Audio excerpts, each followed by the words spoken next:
militares en el gobierno nacional y bueno, en consecuencia viene una primera etapa de debilitamiento de nuestros municipios en lo político, pero también en lo económico. Y entonces el poder se concentra, la autoridad se concentra y los mecanismos de gobierno se concentran también en esos más de 30 años de etapa porfirista. Viene nuestro movimiento revolucionario y entonces, pues lo sabemos muchos, conocimos esa historia y sabemos que viene un debate sobre el papel, sobre la forma de hacer gobierno, el papel que deben cumplir los tres órdenes de gobierno. Y en la etapa revolucionaria y en la etapa de debate de nuestra Constitución, pues vuelve a ser la autonomía municipal un tema que está en el centro de las discusiones políticas, en la Convención de Aguascalientes, en las discusiones de Querétaro para crear la Constitución, pues se le restituye la dignidad a nuestro municipio y se configura un modelo político, un régimen político que pone en el centro al municipio. Así es en todos los países desarrollados y así es en los países exitosos. El municipio, el gobierno de las ciudades está en el centro del interés de todo el régimen de gobierno de un país o de una nación. Bueno, esa era la visión de los constituyentes y de los revolucionarios y se le establece en la Constitución, en el 17 y en particular en el artículo 115 constitucional, al municipio como la base de nuestro régimen, de nuestro sistema político. Así fue en la primera etapa de la revolución. Se establecen una serie de disposiciones que le dan vida, reactivan, le dan fortaleza, vuelven a tener una primavera las ciudades mexicanas y vuelven a ser el centro del debate del quehacer político, del quehacer económico y de toda la vida de las sociedades de nuestro país en aquel entonces. Pero luego viene otra nueva etapa que todos conocemos, el llamado desarrollo estabilizador, que se da ahí entre los 30 y los 60 y los 70. Todos sabemos qué pasó en esa época. En esa época México era un modelo mundial, crecimiento económico enorme, más del 9% anual consistente por casi 5 décadas. Todo el mundo quería saber qué pasaba en México porque había estabilidad económica, crecimiento económico, había políticas sociales exitosas, se abatieron los índices de analfabetismo, creció la educación, las universidades, todas las políticas sociales, vivienda, cultura, hubo un gran impulso, un gran crecimiento en nuestro país basado en estabilidad económica, estabilidad política y gran crecimiento de las políticas sociales.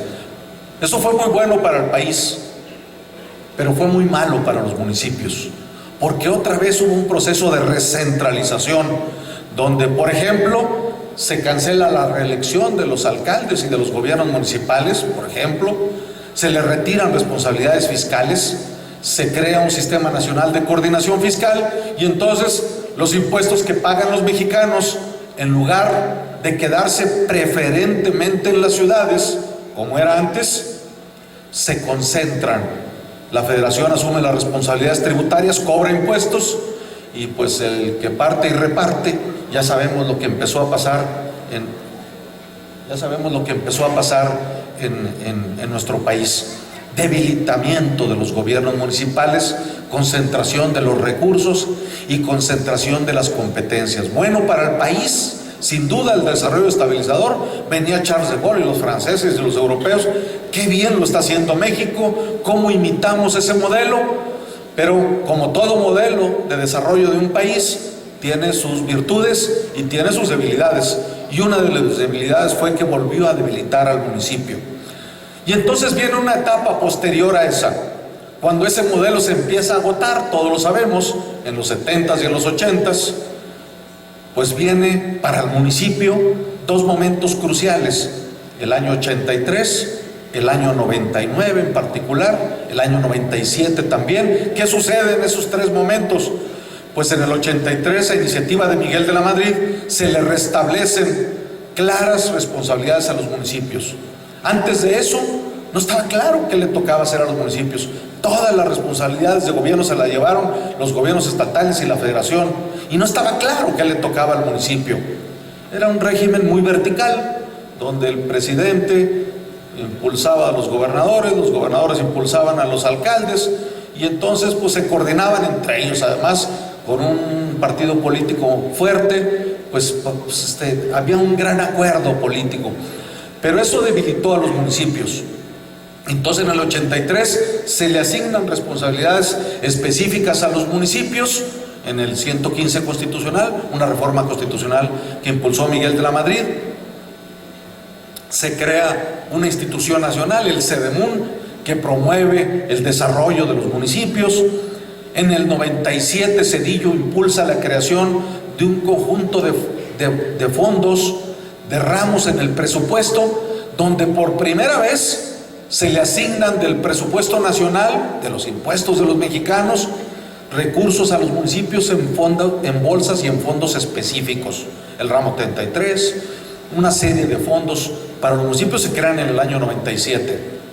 Y en el 99, con una reforma constitucional, se le regresa la dignidad a los municipios al considerarlos orden de gobierno. Teníamos un federalismo en México, teóricamente de 3 partes, pero realmente era de 2.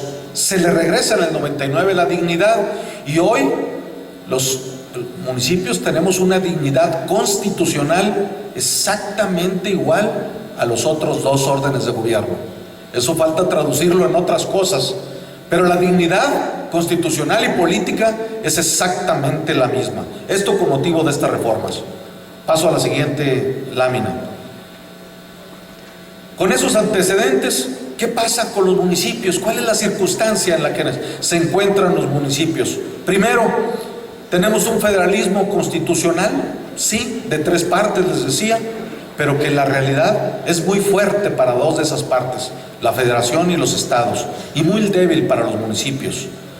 Decía Octavio Paz, hablaba él del logro filantrópico, la federación. Sí, es un ente poderoso, es un ogro muy fuerte, muy poderoso, con mucha presencia, y es filantrópico, comparte esas bondades de su modelo.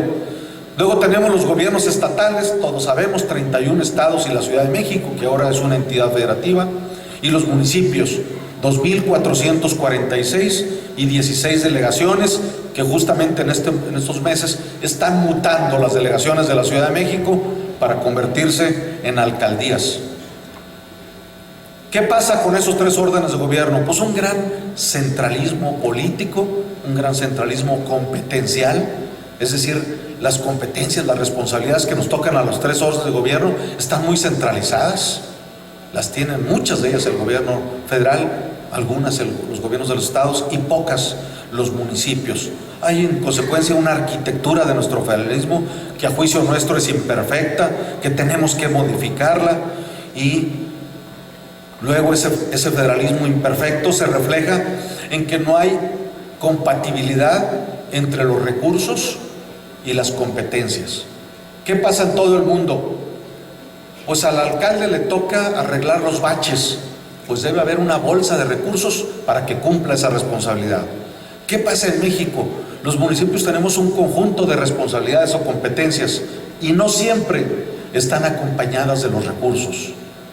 ¿Qué pasa en el mundo? Todos los impuestos que se cobran en una ciudad, un porcentaje se quedan en esa ciudad. El IVA, el impuesto sobre la renta, todos los impuestos, los principales, dejan una pizcacha al municipio. ¿Qué pasa en México? Ningún impuesto que se genera en la ciudad se queda en la ciudad, no es compartido con las ciudades. Solo tenemos a nivel nacional un solo impuesto, el predial. Es el único impuesto que por definición y a nivel nacional nos toca. Otros impuestos locales, otros derechos menores pueden cobrar también los municipios, pero impuestos nacionales no. A pesar de ello, bueno, pues formalmente el municipio es la base de nuestra estructura institucional, por una razón muy sencilla: los ciudadanos viven en los municipios. 103 millones de habitantes de nuestro país viven en municipios, no viven en entidades federativas. ¿Qué es eso? es una entelequia política y constitucional, pero ellos viven en las ciudades, en los municipios, no viven en la federación, nadie vive en el Palacio Nacional, vivimos en los municipios, pero a pesar de ello, pues no corresponde con el reparto de los recursos, por ejemplo, económicos. ¿Qué pasa en los países escandinavos? El otro extremo, en un mundo que soñaríamos los municipalistas, de los impuestos que se cobran. En Suecia, el 94% de esos recursos, impuestos que se cobran, se quedan en la ciudad. Solo el 6% se van a funciones regionales o nacionales. El 94% se queda en la ciudad. Resultado, el ciudadano sale de su casa y encuentra servicios de calidad en todo: banquetas, calles pavimentadas, iluminación, buena policía, buenos parques públicos, todo bien, todo funciona. Los que hemos ido y disfrutado de esas ciudades, pues lo sabemos. En México, ¿qué pasa? Salimos los ciudadanos de nuestra casa y encontramos servicios públicos muy débiles. La población, tenemos un país, ojo, para ustedes y para todos nosotros, cada vez más urbano. Cada vez la gente ya no vive en las comunidades rurales, sino que somos uno de los países más urbanizados del mundo, y como región Latinoamérica lo es. Luego tenemos ciudades de todos tamaños, desde las megalópolis enormes. Tenemos una de las ciudades más grandes del mundo, que es la Ciudad de México, o Ecatepec, que es el municipio más poblado de toda América Latina, 3 millones de habitantes. Municipios urbanos muy grandes, de 1 millón de habitantes, Culiacán, Mérida, muchos de esos. Municipios semiurbanos, como es el caso de Pachuca, por ejemplo, que debe andar en los 300,000 habitantes más o menos, imagino. Municipios rurales, municipios pequeños de 20 o 50,000 habitantes, o municipios de usos y costumbres de Oaxaca, que tienen 200 habitantes, que es una pequeña comunidad, una parroquia, y que no tienen una vida institucional de municipio, pero políticamente sí lo son. ¿Qué nos hemos convertido los municipios hoy? En prestadores de los servicios básicos. Eso es lo que hacen nuestros municipios hoy. Somos prestadores de los servicios más básicos, como lo querramos ver. Ya tenemos algunas de las funciones: agua potable, alcantarillado, limpieza pública, pero pareciera que somos el que hace el trabajo sucio en la ciudad. ¿Qué pasa en otras ciudades del mundo? El alcalde y el gobierno de la ciudad, del municipio, son los líderes de la ciudad. O sea, en Nueva York, o en Múnich, o en Vancouver, o en Barcelona, el gobierno de la ciudad no está esperando a ver qué proyectos trae el gobierno nacional.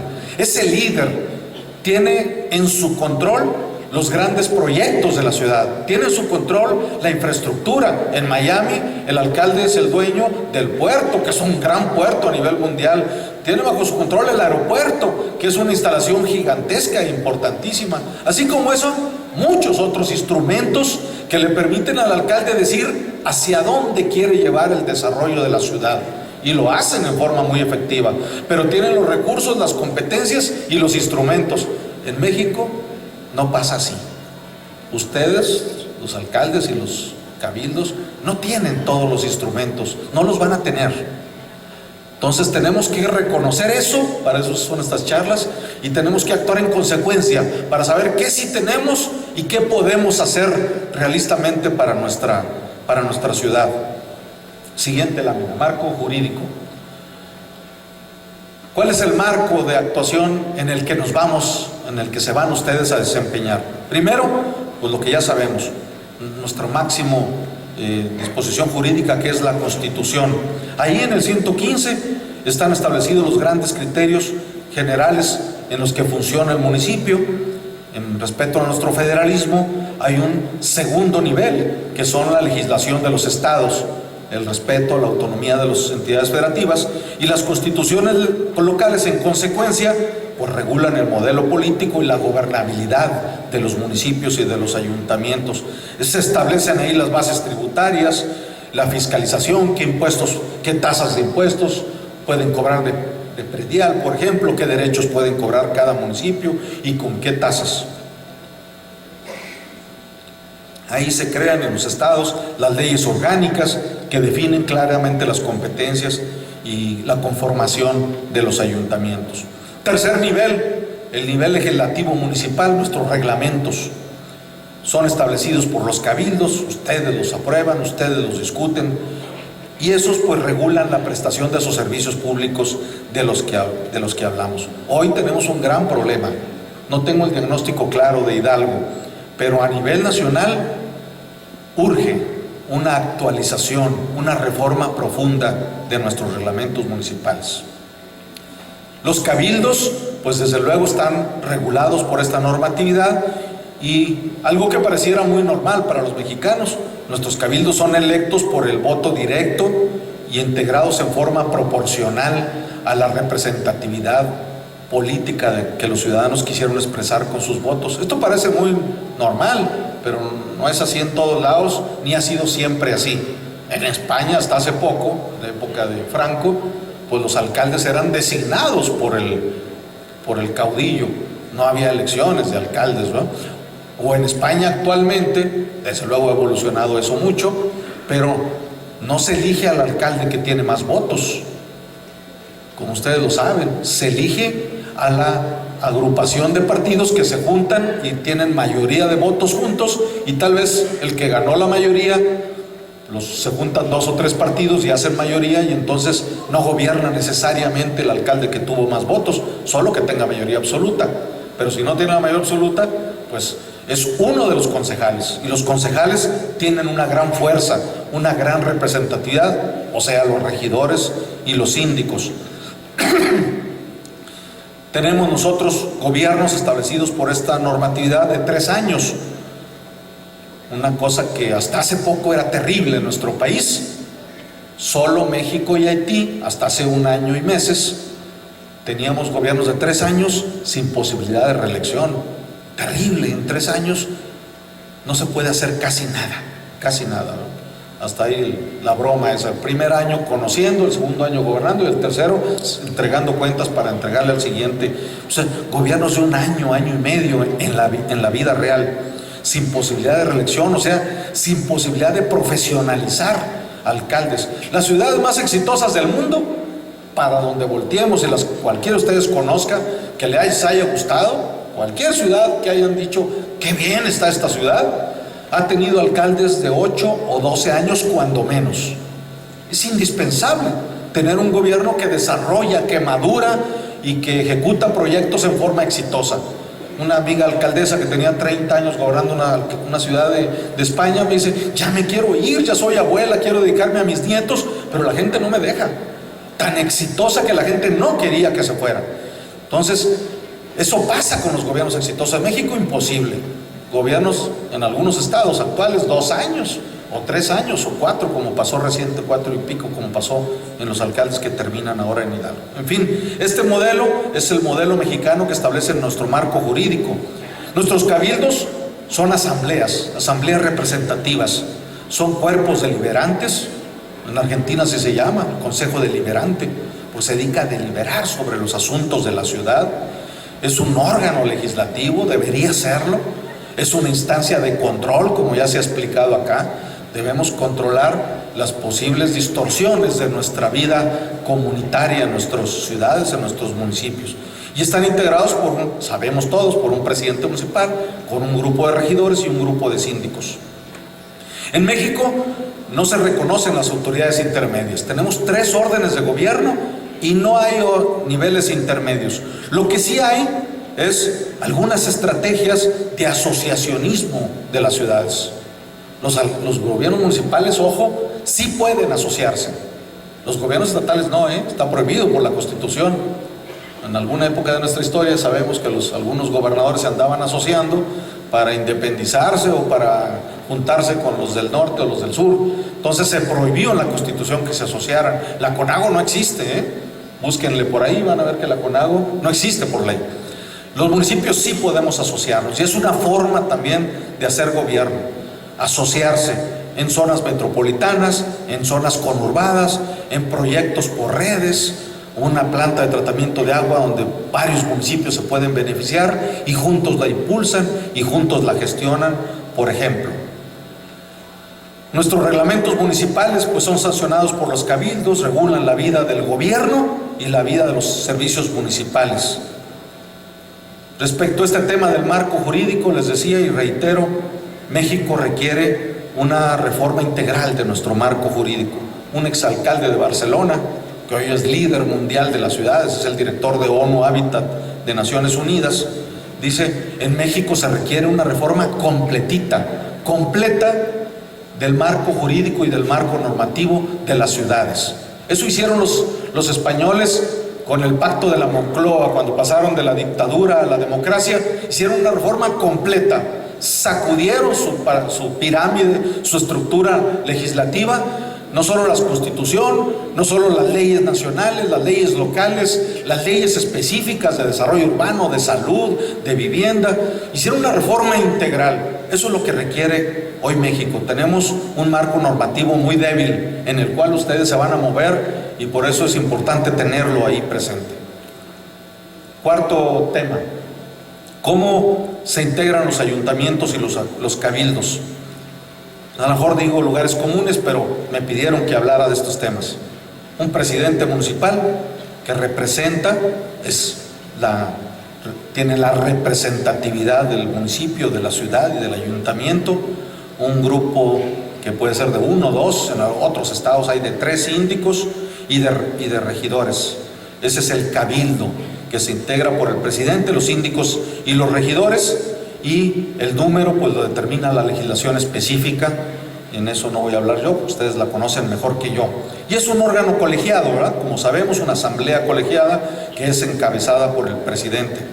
Luego viene la administración municipal, que es el cuerpo de gobierno, el cuerpo ejecutivo, las áreas operativas, las áreas técnicas, que está integrada por directores o secretarios de área, por mandos medios y por personal operativo.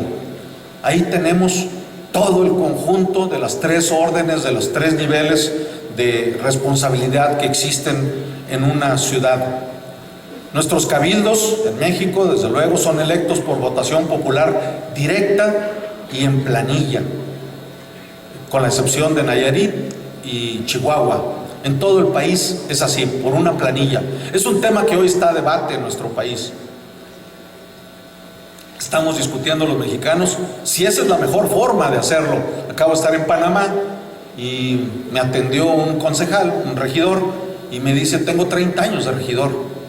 Es electo por su distrito, por su barrio, por su colonia, y se puede reelegir. El alcalde puede cambiar, no va que en planilla, no es electo junto con el alcalde, y él tiene una responsabilidad en su distrito, en su barrio. Es un distrito específico y tiene 30 años haciendo servicio comunitario como concejal. En México no es así, somos por planillas, tiene sus ventajas. Está a discusión las desventajas que puede tener ese modelo, pero hoy es así. Hay un modelo que es diferente, que es el de usos y costumbres, que son 419 municipios que no son electos bajo un régimen diferente. Son periodos de 1 año, son cargos honoríficos. Muchos de ellos no quieren ser el alcalde y la comunidad se los pide y no pueden rechazar la invitación que se les hace. Ese modelo existe, como todos sabemos, en el estado de Oaxaca. Los cabildos expresan la pluralidad de sus territorios. Por fortuna en nuestro país tenemos representados en los cabildos a los principales visiones, las principales ideas, las principales formas de entender los problemas de la ciudad. Y entonces, por fortuna para nosotros los mexicanos, tenemos cabildos plurales. La mayoría, el que gana la mayoría simple en nuestro país, bueno, tiene la presidencia municipal y normalmente tiene la mayoría de los integrantes del cabildo. En algunos estados hay otras formas de participación en los cabildos. Por ejemplo, en Tlaxcala, el cabildo de la ciudad de Tlaxcala, creo que lo integran 50 o 60 integrantes, que son como delegados de las comunidades, que son regidores, son miembros del cabildo, votan e incluso ejercen presupuesto. Allá le llaman en Tlaxcala el 4º nivel de gobierno, porque esos representantes tienen en su barrio una oficina con un presupuesto, con una secretaria, y ellos se responsabilizan de las obras que se realizan en esa pequeña comunidad. Entonces son una excepción, eso no sucede en muchos estados de nuestro país. Los cabildos, vale la pena reiterarlo, pues trabajan en base a principios democráticos. A ustedes les va a tocar que esos principios democráticos sean conducidos con altura de miras. Solemos los mexicanos traer nuestras diferencias políticas y partidistas en el seno de las instituciones. Un error de los mexicanos. Debemos, ojalá, madurar nuestra democracia y lograr que los cabildos sean cuerpos deliberantes de los intereses de los ciudadanos. Y entonces, sí, considerar que tienen orígenes políticos, dejarlos en la puerta y pensar en la ciudad. Hoy los gobernadores nos están dando una gran lección. Eso hacen en la CONAGO los gobernadores. No se meten los temas partidistas, del origen partidista de los gobernadores a las decisiones que toma la CONAGO. Las dejan en la puerta y adentro piensan en sus entidades federativas, en sus gobiernos. Y han dado muchas muestras de diferencias con el gobierno nacional o con los gobiernos municipales, pero ellos están trabajando en la perspectiva de los intereses de sus estados. Pues así deberíamos seguir ese ejemplo los cabildos mexicanos y pensar siempre en los intereses de la ciudad y entonces hacer real este principio democrático de nuestras asambleas y llevarlos hasta sus últimas consecuencias. Todos los integrantes de los cabildos tienen voz y voto, desde luego, y hay sesiones de diferente carácter, sesiones ordinarias, sesiones extraordinarias o solemnes, como la que sucedió ayer en los informes, sucede con los informes de los alcaldes. Quinto tema: ¿qué ámbitos de actuación, de quehacer tienen los ayuntamientos? Yo quise simplificarlo en cuatro grandes ámbitos de responsabilidad o de actuación. Uno, el tema de la gobernanza local. Los ayuntamientos, los cabildos, los alcaldes tienen en primer lugar la responsabilidad de que sus ciudades vivan en un clima de paz, en un clima de concordia, en un clima de respeto. Para ello, pues es importante trabajar en temas de participación ciudadana.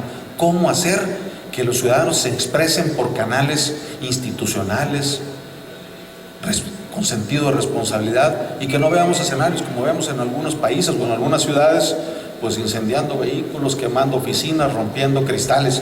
¿Cómo hacemos eso? Los gobiernos municipales tienen una importante responsabilidad en eso, en crear una cultura cívica, no solo en el gobierno, sino en toda su comunidad, entre todos los habitantes de una ciudad, solucionar los conflictos, anticiparse a la solución. Es un trabajo importantísimo que hacen los gobiernos municipales en el diálogo, en la cercanía, en la vinculación con la gente, en escuchar a la gente y propiciar la paz y la seguridad ciudadana. Segundo aspecto, el desarrollo social y económico.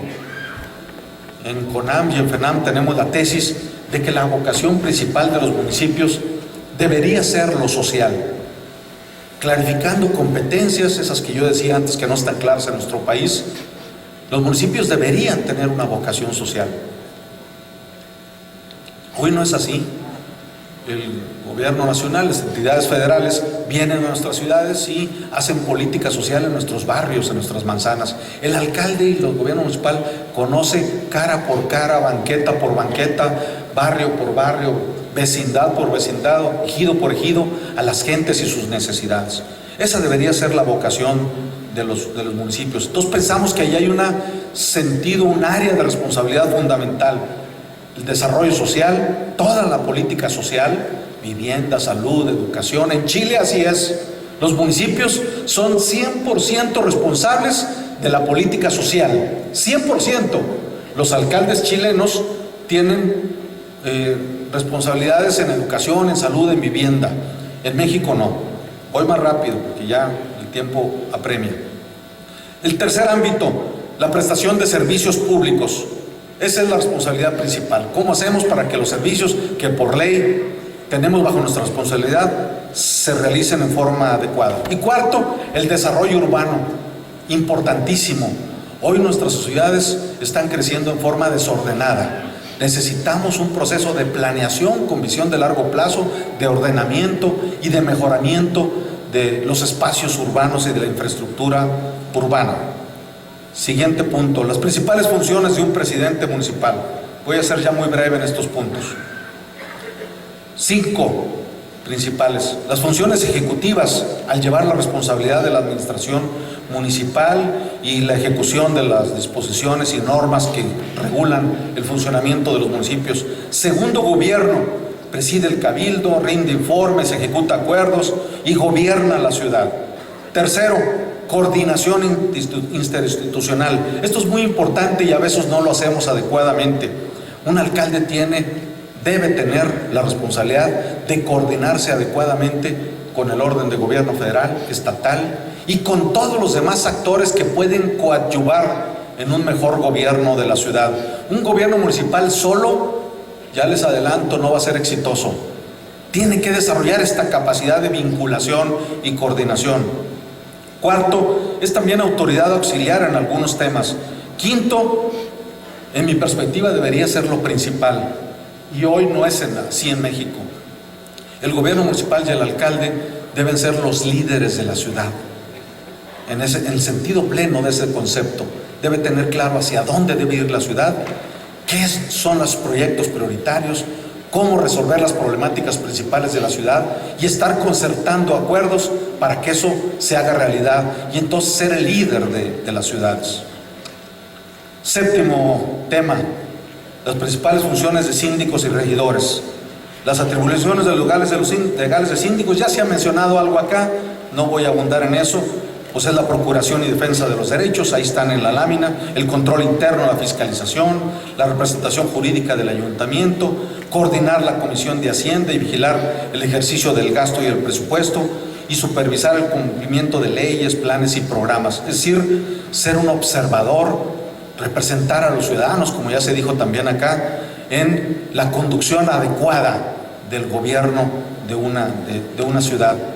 La siguiente, los regidores, pues participar en las comisiones que les corresponda, conocer los proyectos y aprobar los proyectos de la ciudad, conocer y aprobar las principales decisiones sobre la gobernabilidad del gobierno municipal y de la administración municipal, representar al cabildo, en el cabildo las expresiones de la ciudadanía, vigilar el cumplimiento de leyes y normas, reformar y aprobar los reglamentos y suplir eventualmente las ausencias temporales de los alcaldes. Octavo tema, ¿cómo son las estructuras municipales y los cabildos? En México, pues existen 2.446 municipios, 16 delegaciones, ya lo dijimos, hay casi 5.000 síndicos en el país, cerca de 30.000 regidores. ¿Cómo se componen los cabildos en el país? De forma muy diversa.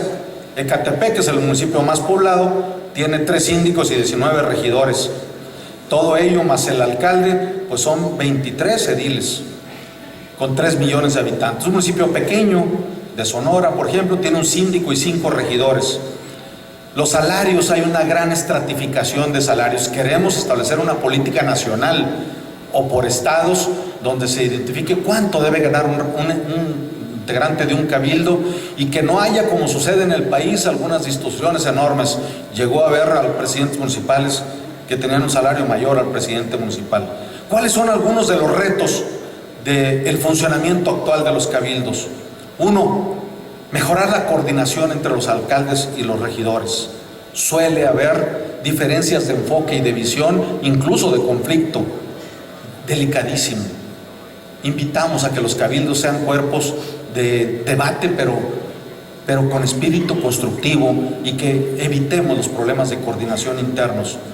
El sistema de elección que ya les decía de regidores y síndicos tal vez requiere una reforma. Debe mejorarse la vinculación de los ediles con sus territorios y sus electores. ¿Cómo hacemos para que haya compromisos reales, medibles, objetivos de los ediles con los ciudadanos que representan? Deben tener responsabilidades muy claras. Tenemos que clarificar las responsabilidades de los ediles y deben también tener un mecanismo de rendición de cuentas. Fueron electos por los ciudadanos, deben responderle a los ciudadanos. Lámina 9, tema 9. Las comisiones de trabajo de los cabildos están ahí, no las voy a repetir, ustedes muchos las conocen muy bien. Esas son comisiones en las que reflejan los ejes principales sobre los que actúan los cabildos y los que actúa la responsabilidad de gobierno de las ciudades. Lámina 10 y ya me acerco al final. ¿Qué tenemos que hacer para fortalecer a nuestras administraciones municipales. Tenemos que hacer muchas cosas. Yo voy a repasar rápidamente algunos de los puntos, son 8, los voy a hacer muy rápido, de cómo les planteamos a ustedes que podemos fortalecer las administraciones públicas de sus municipios. 1, clave, definan bien la visión y las prioridades de sus municipios. Todo es importante, pero tienen que establecer una pirámide de prioridades en sus municipios. Establezcan sus prioridades. Las ciudades exitosas del mundo tienen un plan estratégico.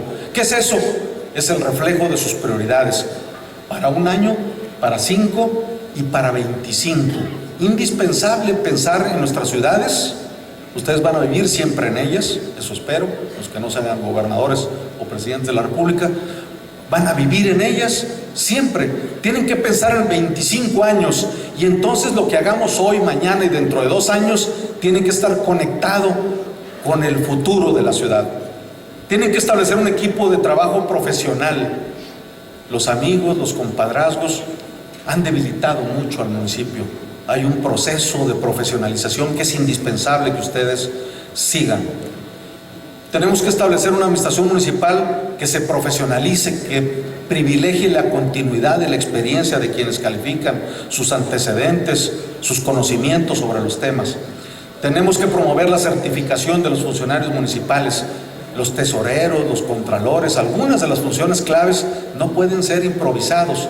Ese es un movimiento nacional que encabeza justamente José Luis Guevara y el Instituto Estatal de Desarrollo Municipal y de Hidalguense de Desarrollo Municipal a nivel nacional, y lo tienen que hacer ustedes desde luego en sus municipios. Tenemos que promover la intermunicipalidad. Reúnanse con sus municipios vecinos, trabajen proyectos juntos. No tenemos desafortunadamente capacidades en cada municipio, hay que juntarnos con los vecinos, hay que hacer equipo con los municipios vecinos. Tenemos que tener, les recomiendo mucho, un responsable de gestión de fondos externos. Si ustedes viven nada más de sus participaciones, van a vivir muy mal.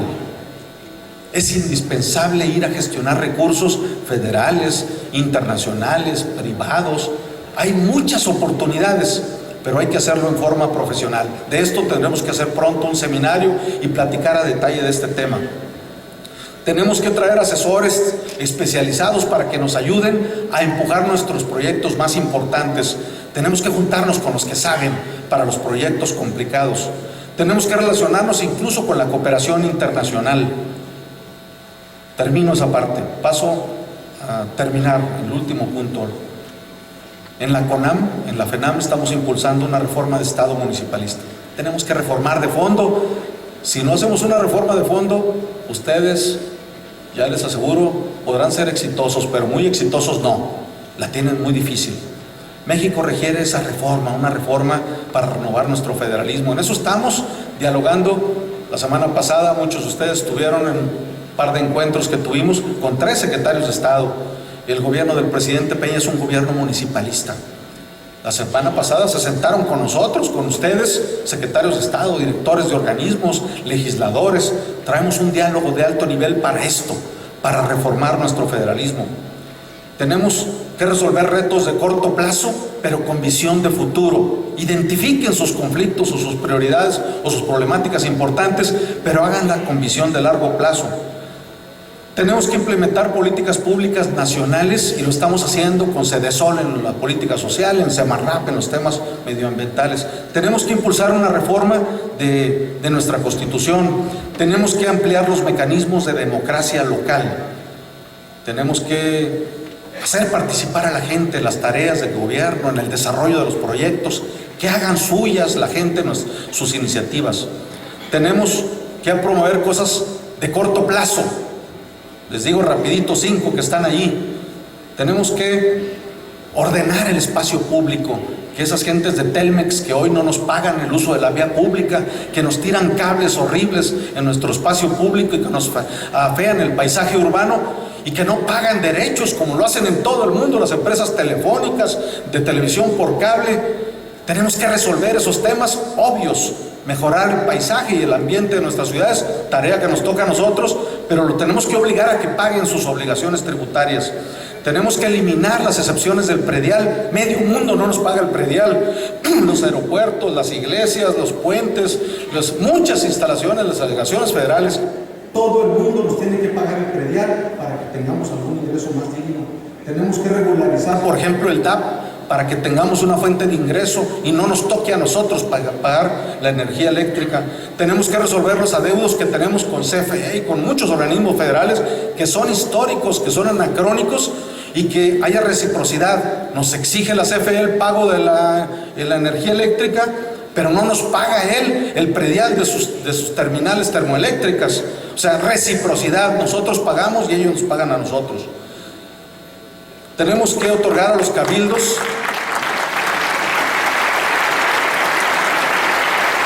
de esos temas. Tenemos muchos, pero ya se me acabó el tiempo, ya no tarda en sonar la campana. Tenemos muchos que platicar, lo haremos en algún encuentro próximo. Los cabildos, ya terminé con esa parte, tienen que tener capacidad de legislar. Ustedes tienen que establecer las tasas de sus prediales, no el Congreso del Estado. Tenemos que tener dignidad de orden de gobierno. Termino con mi comercial. Ustedes dirán, ¿y eso de la CONAM qué es? ¿O eso de la FENAM qué es? ¿O eso de la ANAC o de la ALMAC, las asociaciones municipalistas? Habemos muchas en México, 56 somos actualmente. Yo soy el secretario de la CONAM, donde estamos todos, 100% de los municipios, sin diferencias de ningún orden. Y también soy el secretario de la FENAM, que es una de las asociaciones, lo soy hace 20 años. La CONAM se creó hace apenas un par de años. Somos una mesa de coordinación política. ¿Para qué? Para resolver los temas que les planteé. Estamos empujando, tenemos que hacer política, tenemos que ganar el respeto del Congreso, del gobierno federal, de la CONAGO y los gobernadores, de los congresos locales, para que respeten a los municipios, nos den dignidad, nos den los instrumentos, no nos manden a la guerra. Para eso sirven las asociaciones. Están todos ustedes invitados a formar parte de esas asociaciones. Hay asociaciones de municipios turísticos o fronterizos o metropolitanos. Los vamos a invitar a ustedes a que participen. Hay una asociación nacional de regidores, otra de síndicos. Tenemos que hacer política de altura. Tenemos que tener agenda como la tenemos para que se nos respete en nuestro país y para que podamos impulsar esta agenda municipal, estas reformas que requiere nuestro país. Eso lo vamos a hacer juntos. Tenemos en particular, termino, que construir una agenda municipalista para el estado de Hidalgo. Ayer tuve el honor de compartir un diálogo con el gobernador electo. Él va a liderar transformaciones municipalistas. Él fue presidente de FENAM, presidente de CONAM, es presidente del Consejo Consultivo de FENAM, es presidente del Consejo Consultivo de CONAM, es un municipalista a toda prueba. Ustedes, ya he dialogado con los alcaldes del estado, ustedes juntos tienen que impulsar una agenda para Hidalgo, para que, creo que lo vamos a hacer, creo que ustedes lo pueden hacer, nosotros sumándonos a ustedes, hacer una agenda de transformaciones que va muy bien, porque el Instituto Estatal Hidalguense de Desarrollo Municipal ha hecho un excelente trabajo estos años, está poniendo las bases, las ha puesto muy sólidamente. Estas jornadas que estamos terminando, que están ustedes terminando el día de hoy, son muestra de ello, un ejercicio único. Son las bases serias para que ustedes hagan buenos gobiernos, para que su gente esté satisfecho con ustedes y entonces podamos pronto, dentro de un año, 2 o 3, decir que Hidalgo es un estado municipalista a toda prueba, que es líder nacional y que la gente de sus ciudades vive mejor. Muchas gracias y felicidades.